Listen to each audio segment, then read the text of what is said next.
Board చట్ట సవరణ బిల్లుపై జేపీసీ ఏర్పాటు చేసినట్లు పార్లమెంటరీ వ్యవహారాల శాఖ మంత్రి కిరణ్ రిజిజు ప్రకటించారు. ఇందులో మొత్తం 31 మంది లోక్సభ సభ్యులకు జేపీసీలో చోటు కల్పించారు. 3 తెలుగు రాష్ట్రాల ఎంపీలకు ఈ అవకాశం దక్కింది. జేపీసీలో చోటు దక్కించుకున్న వారిలో టీడీపీ నేత Lavu Srikrishnadevarayalu, Palamuru BJP MP DK Aruna, Majlis MP Asaduddin Owaisi ఉన్నారు. పలువురు ప్రతిపక్ష ఎంపీలు సహా అన్ని ప్రధాన పార్టీలకు జేపీసీ అవకాశం కల్పించింది. అయితే రాజ్యసభ నుంచి జేపీసీ సభ్యుల జాబితా ఇంకా ఖరారు కావాల్సి ఉందని కిరణ్ రిజిజు తెలిపారు. అటు రాజ్యసభ నుంచి 10 మంది సభ్యులకు అవకాశం కల్పించిన కేంద్రం వైసీపీ నుంచి విజయసాయిరెడ్డి పేరు ఖరారు చేసింది.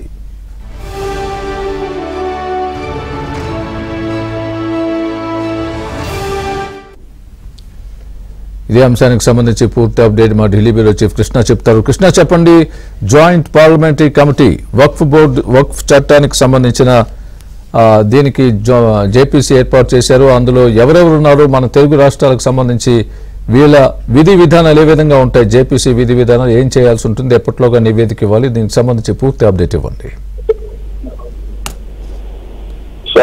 వక్ఫ్ సవరణ బిల్లు పైన కేంద్ర ప్రభుత్వం 21 మంది లోక్సభ సభ్యులు, 10 మంది రాజ్యసభ సభ్యులతో జాయింట్ పార్లమెంటరీ కమిటీని ఏర్పాటు చేసింది. ఈ యొక్క జేపీసీలో తెలుగు రాష్ట్రాలకు సంబంధించినటువంటి 4 ఎంపీలకు అవకాశం ఇవ్వండి. జేపీసీలో తెలంగాణ నుంచి BJP MP DK Aruna, Majlis MP Asaduddin ఓవైసీకి అవకాశం వస్తాయి. ఆంధ్రప్రదేశ్ నుంచి టీడీపీ నేత లావు శ్రీకృష్ణదేవరాయలు సభ్యులుగా ఉన్నారు. ఇంకా వైసీపీ నుంచి రాజ్యసభ సభ్యులైనటువంటి విజయసాయిరెడ్డికి అవకాశం దక్కింది.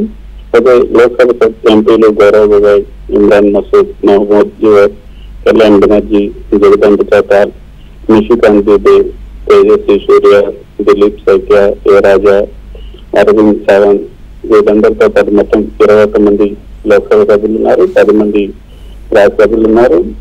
నిన్న వక్ఫ్ సవరణ చట్టం బిల్లును కేంద్ర ప్రభుత్వం లోక్సభలో ప్రవేశపెట్టింది. అయితే ప్రతిపక్షాల డిమాండ్తో జేపీసీకి పంపించేందుకు అధికార పక్షం అంగీకరించింది. ఈ రోజు ఈ జేపీసీని ఏర్పాటు చేయడం జరిగింది.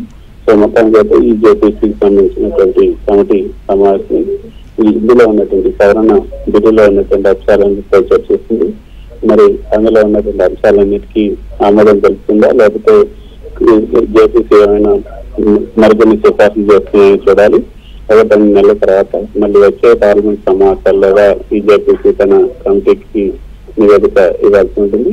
వచ్చే పార్లమెంట్ సమావేశాల్లో ఈ కమిటీ నివేదికను వచ్చే పార్లమెంట్ సమావేశాల్లో పెట్టే అవకాశం ఉంటుంది. ఆ తర్వాత బిల్లును ఆమోదించే అవకాశం ఉంటుంది. మరి జేపీసీ చేసే సూచనలు సలహాలను ఏ మేరకు తీసుకుంటారన్నది కూడా చూడాల్సి ఉంటుంది. Right, thanks for the update Krishna.